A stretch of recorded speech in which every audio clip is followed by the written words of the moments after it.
नमस्कार, अपना एमपी देख रहे हैं आप। मैं हूं आपके साथ प्रशांत कटारे और बुलेटिन की शुरुआत बड़ी खबर के साथ करेंगे। जबलपुर से ये बड़ी खबर, जहां अंतरजातीय विवाह पर हाई कोर्ट का बड़ा आदेश। 8 याचिकाओं पर सुरक्षित रखा अंतरिम आदेश। और आपको बता दें, मध्य प्रदेश धर्म स्वातंत्र्य एक्ट 2021 पर हाईकोर्ट का अंतरिम आदेश। मर्जी से अंतरजातीय विवाह पर नहीं हो कार्रवाई, ये कहा हाईकोर्ट ने। एक्ट की धारा 10 असंवैधानिक है और धारा 10 के उल्लंघन पर कार्रवाई करने पर हाईकोर्ट ने रोक लगाई है। धारा 10 में धर्म परिवर्तन के इच्छुक को कलेक्टर को आवेदन देना होता है और हाईकोर्ट ने राज्य सरकार से 3 हफ्तों में जवाब मांगा है। एलएस हरदेनिया और आजम खान सहित 8 लोगों ने याचिकाएं दायर की हैं इस मामले में। एक्ट की धारा 10 को धार्मिक स्वतंत्रता के मौलिक अधिकार के खिलाफ बताया गया है। तो ये बड़ी खबर है इस वक्त की जबलपुर से, जहां अंतरजातीय विवाह पर हाईकोर्ट ने एक बड़ा आदेश दिया है। 8 याचिकाओं पर सुरक्षित रखा अंतरिम आदेश जारी कर दिया है हाईकोर्ट ने। और हाईकोर्ट ने मध्य प्रदेश धर्म स्वातंत्र्य एक्ट 2021 और ये अंतरिम आदेश दिया है। मर्जी से अंतरजातीय विवाह पर कार्रवाई नहीं हो। एक्ट की धारा 10 असंवैधानिक है। धारा 10 के उल्लंघन पर कार्रवाई करने पर हाईकोर्ट ने रोक लगाई है।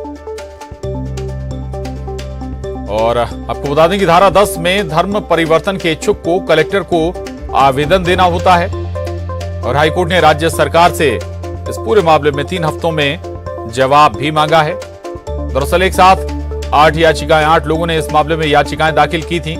एलएस हरदेनिया और आजम खान सहित कुल 8 लोग थे जिन्होंने याचिकाएं दाखिल की थी हाईकोर्ट में इस मामले में। और सुनवाई के बाद हाईकोर्ट ने ये बड़ा आदेश दिया है और एक्ट की धारा 10 को धार्मिक स्वतंत्रता के मौलिक अधिकार के खिलाफ बताया है जबलपुर हाईकोर्ट ने।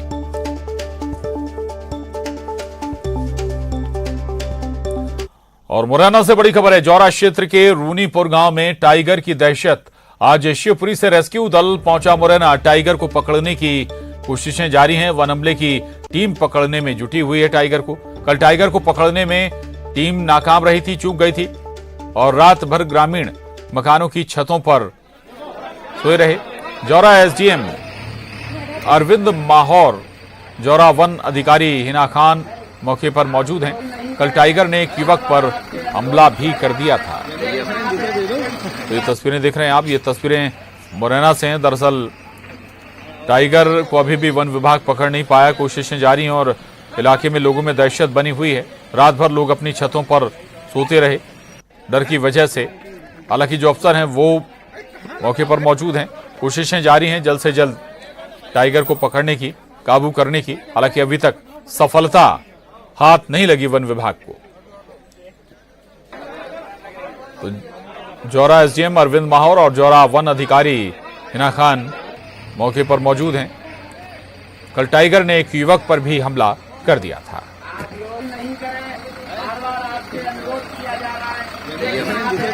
ये तस्वीरें देखिए आप। दरअसल अभी भी टाइगर को पकड़ने की कोशिशें जारी हैं, खोजने की कोशिशें जारी हैं और लोग इस वक्त डर के साए में जी रहे हैं, चूंकि एक युवक पर भी हमला कर चुका है टाइगर। दुष्यंत हमारे साथ जुड़ गए हैं और जानकारी के साथ मुरैना से। दुष्यंत, क्या वन विभाग बता रहा है अभी, कहां क्या लोकेशन इस टाइगर की है, हो सकती है? दूसरा ये कि ये किस क्षेत्र से यहां पहुंचा? प्रशांत जी, जिस तरह से अभी प्रशासन को प्राइमा फेसी में जानकारी मिली है, वो राजस्थान के रणथंभौर से यह टाइगर भटका हुआ है, रास्ता भूल गया है। और एक हफ्ते पहले भी जौरा क्षेत्र के ये गांव में ये देखा गया था। उस समय भी प्रशासन वन की टीम और वन विभाग की टीम वहां पहुंची थी, लेकिन 2-3 दिन रेस्क्यू करने के बावजूद भी उसकी कोई खबर नहीं मिली। तो वो वापस रेस्क्यू टीम आ गई। लेकिन जैसे कल फिर से ये रीनूपुर गांव में दिखा है और एक युवक को भी घायल किया, तस्वीर में भी वो कैद हुआ है। तो वहां पर भी प्रशासन है। आज शिवपुरी जिले की भी रेस्क्यू टीम वहां पहुंच मुरैना के रेणुपुर गांव पहुंची है। रेस्क्यू के लिए वो तैयार है और रेस्क्यू किया भी जा रहा है, लेकिन अभी तक जो टाइगर है उसकी कोई खोज खबर नहीं मिल पाई है।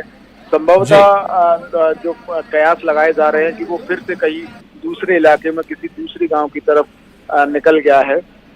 हालांकि अभी प्रशासन की मुरैना स्थानीय प्रशासन, पुलिस प्रशासन, वन विभाग की टीम और शिवपुरी से आई हुई रेस्क्यू टीम वहाँ रेस्क्यू कर रहे हैं, लेकिन कोई सफलता उनको नहीं मिली है। इससे पहले भी अगर देखा जाए तो 3 से 4 साल पहले भी रणथंभौर से T7 जो थी वो टाइगर वो भटकता हुआ चंबल नदी को पार करते हुए इस क्षेत्र में घुस आया था। उसके बाद से ये इस बार फिर ये 2 बार टाइगर देखा गया है। तो कहीं ना कहीं जो प्रयास हैं वो यही है कि रणथंभौर से फिर कोई टाइगर मार्ग भटक गया है और भटकता हुआ इधर आ गया चंबल। जी बिल्कुल, और तब तक चिंताएं तो बनी रहेंगी जब तक ये टाइगर जंगल में वापस नहीं लौट जाता है इस गांव को छोड़कर। अगर कहीं और दूसरी जगह भी जाता है वहां भी लोगों का डर बना रहेगा। शुक्रिया इस पूरी जानकारी के लिए दुष्यंत, धन्यवाद। आगे बढ़ेंगे और अब झाबुआ से बड़ी खबर है इस वक्त की। ग्रामीण की गोली मारकर हत्या की गई है झाबुआ में। बदमाशों ने घर में घुसकर एक ग्रामीण को गोली मार दी। घायल की इलाज के दौरान मौत हो गई। राणापुर थाना क्षेत्र के बुधाशाला गांव का ये मामला है। मौके पर पुलिस अधिकारी तैनात हैं। मामले की तफ्तीश जारी है। तो ये झाबुआ का मामला है जहां पर एक ग्रामीण को गोली मार दी गई जिसकी इलाज के दौरान मौत हो गई। बदमाशों पर घर में घुसकर गोली मारने का आरोप लगा है। झाबुआ के राणापुर थाना क्षेत्र के बुधाशाला गांव का ये मामला है और पुलिस अफसर मौके पर पहुंचे हुए हैं मामले की तफ्तीश करने के लिए। क्या इसके पीछे की वजह थी, कारण खंगाले जाएंगे। आरोपियों तक पहुंचने की कोशिश पुलिस की रहेगी। गम का माहौल है। जिस परिवार का शख्स जिसकी हत्या की गई है गोली मारकर,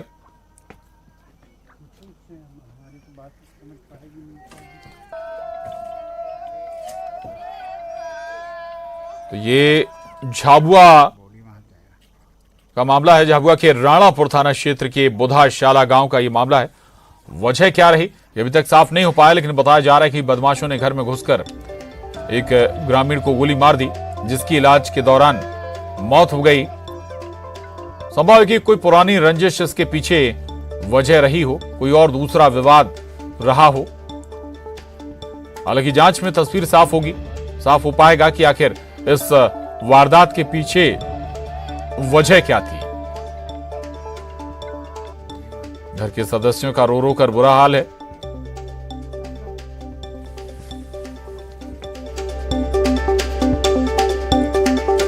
आगे बढ़ेंगे। मुख्यमंत्री शिवराज सिंह चौहान गुजरात में चुनाव प्रचार के लिए पहुंच चुके हैं। कच्छ के मांडवी से उन्होंने हुंकार भरी और यहां सभा भी की। इसके पहले मुंद्रा एयरपोर्ट पर बीजेपी कार्यकर्ताओं ने सीएम शिवराज का स्वागत किया। सीएम शिवराज मांडवी के बाद मोरबी, भावनगर और अबडासा में भी चुनाव प्रचार करेंगे और चुनावी सभाओं को संबोधित करेंगे। हम सब भारत मां के लाल, भेदभाव का कहां सवाल। सरदार सरोवर बना तो गुजरात को पानी मिला, मध्य प्रदेश को बिजली मिली, दोनों को मिल गया भाई। लेकिन ये कांग्रेसी मेघा पाटकर जैसे लोग रोज आंदोलन, नर्मदा बचाओ, नर्मदा बचाओ। अरे उनका नर्मदा जी तो देश बचाएगी, तुम क्या नर्मदा बचाओ की बात करते। रोज पानी पी के मुझे गाली देते थे। लेकिन उसी नर्मदा जी के चलने मेरे बहनों और भाइयों, ये हमारे प्रधानमंत्री जी की संकल्प शक्ति थी कि आज पूरे कच्छ की तस्वीर बदल दी है। हमारे परिश्रमी किसान अलग अलग तरह के फलों का उत्पादन कर रहे हैं। आप उन्नत खेती कीजिए, नर्मदा जी का पानी आता रहेगा। मेरे बहनों और भाइयों, गुजरात की धरती बड़ी पवित्र धरती है और भोजपुरा में तो श्याम जी कृष्ण वर्मा सुप्रसिद्ध क्रांतिकारी, कोई अंग्रेजों ने चांदी की तस्तरी में रख के आजादी भेंट थोड़ी की थी। हजारों क्रांतिकारी हंसते हंसते फांसी के फंदों पे झूल गए थे और जब फांसी के फंदा चूमने जाते थे तो डर से पैर नहीं कांपा करते थे।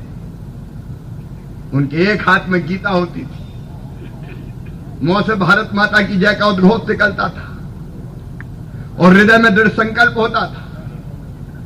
वो मरते समय भी भगवान से यही प्रार्थना करते थे कि मरने के बाद हम फिर से जन्म लें, इसी भारत भूमि पे जन्म लें और तब तक पैदा होते रहे और मरते रहें जब तक ये देश स्वतंत्र ना हो जाए, भारत माता आजाद ना हो जाए। और खबर रतलाम से, जहां एक बार फिर प्रशासन का पंजा चला है। गोल्ड पार्क के सामने दुकानें हटाई गई हैं। दुकानों को हटाने से दुकानदार भड़क उठे।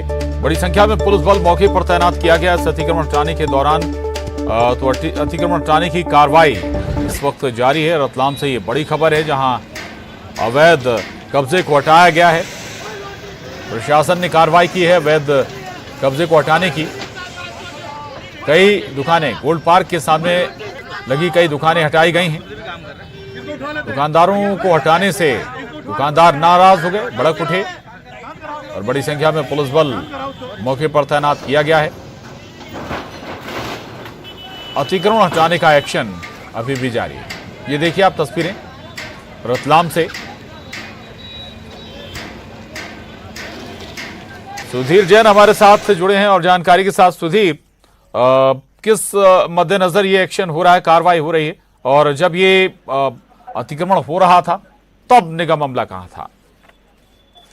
कई इसमें नगर निगम की भी दुकानें हैं यहाँ पे जिसका तोड़ा गया है, और जो करीब 1 दर्जन से ज्यादा दुकान है वो अवैध बताई जाती है। क्योंकि इन दुकानों की खरीदी बिक्री भी हो गई है, ये भी बड़ी बात सामने आई है।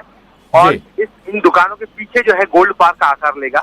तो यही वजह है कि बड़े दिनों से ये जो कार्रवाई थी वो पेंडिंग थी, और एकाएक जो है प्रशासन आज हरकत में आया है। नोटिस भी नहीं दिया, ऐसे दुकानदार को कहना है, और सीधे आके जो है 3 जेसीबी और एक पोक्रेन मशीन की मदद से यहाँ पर इन सभी 1 दर्जन से ज्यादा जो दुकान है उन पर चलाना शुरू कर दिया। तो यही वजह थी कि दुकानदार नाराज भी हुए। कुछ दुकानदार जो है जिला प्रशासन के अधिकारियों पर यहाँ पे भड़कते हुए भी नजर आए। लेकिन जिस तरह से पुलिस बल यहाँ पे तैनात किया गया था, उसके चलते बहुत ज्यादा विरोध देखने को नहीं मिला। और अब जो दुकानदार है वो अपना सामान बटोरने में लगे हैं कि किसी भी तरह से सामान बटोरा जाए। तो अभी जो मेरे सामने करीब 3 जेसीबी यहाँ पे चल रही है और कार्रवाई लगातार जारी है। और देख रहे हैं ये शायद 1 से 2 घंटे में पूरा जो अवैध दुकानें यहाँ बनाई गई है कई, उसे तोड़ा जाएगा। जी प्रशांत। चलिए ठीक है, शुक्रिया सुधीर आपका इस जानकारी के लिए, धन्यवाद। आगे बढ़ेंगे और जबलपुर स्थित संघ कार्यालय केशव कुटी में सिलसिलेवार बैठकों का दौर जारी है। राष्ट्रीय स्वयंसेवक संघ के प्रमुख मोहन भागवत ने विभाग प्रचारकों, संचालकों और पदाधिकारियों की बैठक ली। इसके साथ ही कल 19 नवंबर को शाम 6 बजे मानस भवन में आयोजित प्रबुद्ध जन गोष्ठी को वो संबोधित करेंगे। 20 नवंबर को भागवत संघ MLB ग्राउंड में आयोजित कुटुंब प्रबोधन कार्यक्रम में शामिल होंगे। अपने 4 दिवसीय प्रवास के दौरान सरसंघ चालक कार्यकर्ताओं से शाखा कार्य, सेवा कार्य, पर्यावरण संरक्षण, सामाजिक समरसता, महिला सशक्तिकरण, कृषि और श्रमिक कल्याण जैसे विषयों पर चर्चा करेंगे। छत्तीसगढ़ राज्य के बाद मध्य प्रदेश के दौरे पर है सरसंघ चालक और RSS प्रमुख मोहन भागवत, और कल दोपहर 3:30 बजे उनका आगमन जबलपुर में हुआ था। फिलहाल केशव कुटी जो कार्यालय है, जो कि महाकौशल प्रांत का कार्यालय संघ का कहा जाता है, यहाँ पर सुबह से ही जो है बैठकों का दौर चल रहा है। विभाग प्रचारक, विभाग संचालकों के साथ बैठक जो है वो लगातार सुबह से जा रही है। पूरे प्रांत के जो प्रमुख है वो यहाँ पर आए हुए हैं। 4 दिवसीय जो आयोजन है उसके मद्देनजर रोजाना जो है व्यस्त दिनचर्या जो है संघ प्रमुख की रहने वाली है। कल मानस भवन में प्रबुद्ध जन गोष्ठी का आयोजन जो है वो किया गया, जबकि 20 नवंबर को MLB ग्राउंड में कुटुंब प्रबोधन कार्यक्रम जो है वो भी रखा गया है। कड़ी सुरक्षा व्यवस्था जो है पूरे आसपास के जो क्षेत्र में है रखी गई है। सुरक्षा के लिहाज के साथ साथ सियासी समीकरणों का अगर जिक्र करें तो बेशक ये जो दौरा है वो कई मायनों में खास माना जा रहा है। 2023 मिशन के पहले संघ प्रमुख का मध्य प्रदेश दौरा, वो विशेष तौर पर महाकौशल में, चूंकि आदिवासी कहीं ना कहीं लगातार सुर्खियों में रहे हैं, और बीते दिनों राष्ट्रपति महोदया का आगमन भी यहाँ पर हुआ था, जनजातीय गौरव दिवस भी हुआ था, और 2018 के समीकरणों को देखते हुए 2023 में महाकौशल पर फोकस कहीं ना कहीं बेहद अहम है। बहरहाल सूत्रों के मुताबिक जो खबर है कि कहीं ना कहीं 2023 मिशन को साधने के लिए भी संघ प्रमुख का यह दौरा बेहद महत्वपूर्ण है। न केवल संघ के प्रांत प्रमुख और संचालक बल्कि बीजेपी की वरिष्ठ नेताओं के साथ भी बैठक जो है वो आहूत की गई है, और संभवतः कई मसलों को लेकर चर्चा हो सकती है। तो महाकौशल पर भागवत का मंथन है और मिशन 2023 पर कहीं ना कहीं फोकस हो सकता है। कैमरापर्सन वीरेंद्र मिश्रा के साथ प्रतीक अवस्थी, न्यूज़ 18 जबलपुर। सबसे बड़ी खबर है, PCC चीफ कमलनाथ ने केक के मुद्दे पर चुप्पी तोड़ी है। बेकार की बातों पर जवाब नहीं देना चाहता, ये कहना है PCC चीफ कमलनाथ का। उन्होंने कहा कि बीजेपी के पास कोई और मुद्दा नहीं बचा है, जनता इसका जवाब देगी। जो वीडियो में है सबके सामने है, मैं इस पर बात नहीं करना चाहता। तो दरअसल पीसीसी चीफ कमलनाथ के केक काटने का मसला सियासी बना हुआ था, जमकर इस पर सियासत भी हो रही थी। और आज पीसीसी चीफ कमलनाथ ने केक के मुद्दे पर चुप्पी तोड़ी और साफ शब्दों में कहा है कि बेकार की बातों पर वो जवाब नहीं देना चाहते। बीजेपी के पास कोई और मुद्दा नहीं बचा है। आरोप भी उन्होंने बीजेपी पर लगाया। उन्होंने कहा कि जनता इसका जवाब देगी। जो वीडियो में है वो सबके सामने है, मैं इस पर बात नहीं करना चाहता। जो है वो वीडियो में है और ये फालतू बातें पर मैं कोई टिप्पणी नहीं करना चाहता। जो बीजेपी को कुछ नहीं बचा जिनके पास, वो ऐसा मुद्दा लाते हैं। ये इनकी सोच व्यक्त करते हैं। वहीं कमलनाथ के जन्मदिन के मौके पर आचार्य प्रमोद कृष्णम ने ट्वीट करते हुए कमलनाथ को जन्मदिन की शुभकामनाएं दी। आचार्य ने लिखा है कि कांग्रेस के लोकप्रिय जन नेता और मध्य प्रदेश के भावी मुख्यमंत्री कमलनाथ जी को जन्मदिन की हार्दिक शुभकामनाएं और बधाई।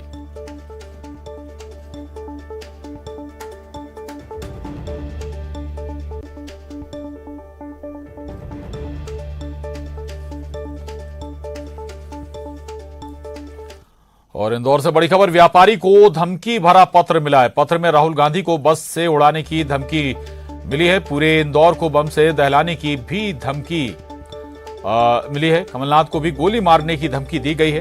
पत्र में लिखा गया है रतलाम से बीजेपी विधायक चेतन कश्यप का नाम। पत्र में भेजने वाले का नाम बताया गया है चेतन कश्यप। पत्र मिलने से हड़कंप मचा हुआ है। गुरुवार शाम कुरियर से पत्र पहुंचा था। जूनी इंदौर थाना क्षेत्र में मिठाई की दुकान पर मिला धमकी भरा पत्र। जूनी इंदौर पुलिस और क्राइम ब्रांच अब पत्र भेजने वाले की तलाश में जुटी है। सूत्रों के मुताबिक जूनी इंदौर थाना क्षेत्र में आसपास लगे सीसीटीवी फुटेज को पुलिस बारीकी से खंगाल रही है। पुलिस पूरे मामले की जांच में जुटी है। जूनी इंदौर थाना क्षेत्र का ये मामला है। क्षेत्र में एक व्यावसायिक प्रतिष्ठान पर कल शाम को एक धमकी भरा पत्र प्राप्त हुआ है, जिस पर उन्होंने रिपोर्ट की है और उस पर जो है थाना जूनी में एक मुकदमा कायम हुआ है, उस पर कार्रवाई कर रही है। पत्र की सत्यता की भी तस्दीक और जांच की जा रही है। इसके अलावा जो है उससे रिलेटेड जो विवेचनाएं हैं उसमें हमारी टीमें रवाना हो चुकी हैं उस इन्वेस्टिगेशन के लिए। बाकी जो आगे तथ्य मिलेंगे उस पर आप फिर भविष्य में अवगत कराया जाएगा। और भोपाल से बड़ी खबर है, कांग्रेस प्रदेश अध्यक्ष कमलनाथ का बयान। राहुल गांधी के साथ खुद को मिली धमकी पर बोले कमलनाथ, राज्य सरकार की जिम्मेदारी है ये। सुरक्षा के मामले को लेकर मुख्यमंत्री से मिल चुका हूं। पूरी सुरक्षा पुलिस प्रशासन के हाथ में है। बीजेपी बौखलाई हुई है, हर हथकंडे अपना रही है, ये कहना है पीसीसी चीफ कमलनाथ का। देखना है, सुरक्षा पूरी पुलिस के हाथ में। और मैं मुख्यमंत्री शिवराज सिंह जी से मिला था, उनसे कहा था वो सुरक्षा का पूरा इंतजाम। सर, उस पत्र में आपका नाम भी लिखा है गोली मारने की, पर यात्रा के पहले क्या बीजेपी हर प्रकार की हथकंडे लगाएगी, हर प्रकार की बौखलाई हुई है बीजेपी और देख रही है कि कितना सफलता है। और भोपाल से बड़ी खबर है, संस्कृति मंत्री उषा ठाकुर के बयान का मामला मानवाधिकार आयोग ने संज्ञान लिया है। मुख्य सचिव इकबाल सिंह बैस से 15 दिन में जवाब मांगा है। दुष्कर्मियों को बीच चौराहे पर लटकाकर फांसी देने का उन्होंने बयान दिया था। अपराध बर्बरतापूर्ण हो सकता है, दंड नहीं।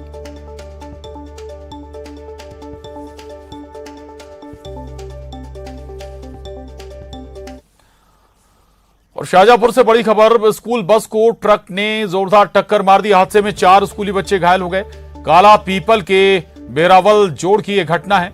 सहारा पब्लिक स्कूल काला पीपल की बस थी ये। घायल बच्चों का सामुदायिक स्वास्थ्य केंद्र में इलाज चल रहा है। ट्रक के ड्राइवर को पुलिस ने हिरासत में ले लिया है।